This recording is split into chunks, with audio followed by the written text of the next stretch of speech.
Live location sharing, हम सब इसे अपनी सेफ्टी के लिए इस्तेमाल करते हैं, पर क्या ये हमेशा सेफ है?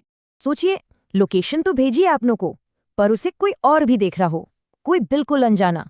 ये कहानी है रोहन की। उसे देर रात पैदल घर लौटना पसंद था, एक आदत सी थी। पर एक रात सब कुछ बदल गया।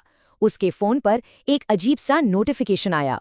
मैप पर 2 डॉट थे, एक तो उसका खुद का था और दूसरा ठीक उसके ऊपर लिखा था यूजर अननोन। वो रुका, पीछे मुड़कर देखा। गली एकदम खाली थी, सिर्फ पीली स्ट्रीट लाइट्स जल रही थीं। रोहन ने अपनी स्पीड बढ़ाई और अजीब बात ये थी कि वो दूसरा डॉट भी उसी रफ्तार से चल रहा था। घबराकर उसने लोकेशन बंद करने की कोशिश की, पर बटन काम ही नहीं कर रहा था। और फिर स्क्रीन पर एक मैसेज चमका जिसने उसके सारे डर को सच कर दिया। अब डर के मारे उसने ये देखने के लिए एक सेल्फी ली कि आखिर उसके पीछे है क्या। फोटो में कोई इंसान नहीं था, बस हवा में तैरती हुई एक काली दरार।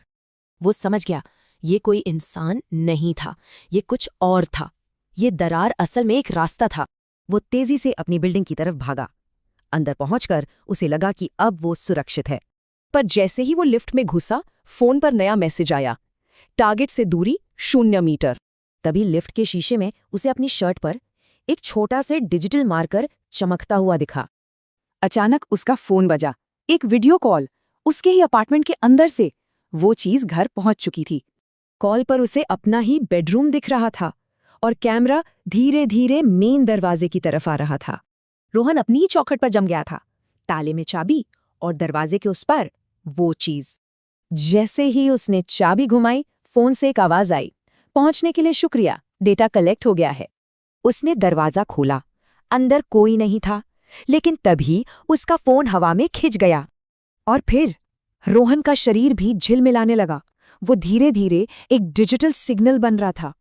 फोन जमीन पर गिरा, मैप पर डॉट अभी भी था, पर अब लेबल बदल चुका था, डेटा एक्सट्रैक्टेड।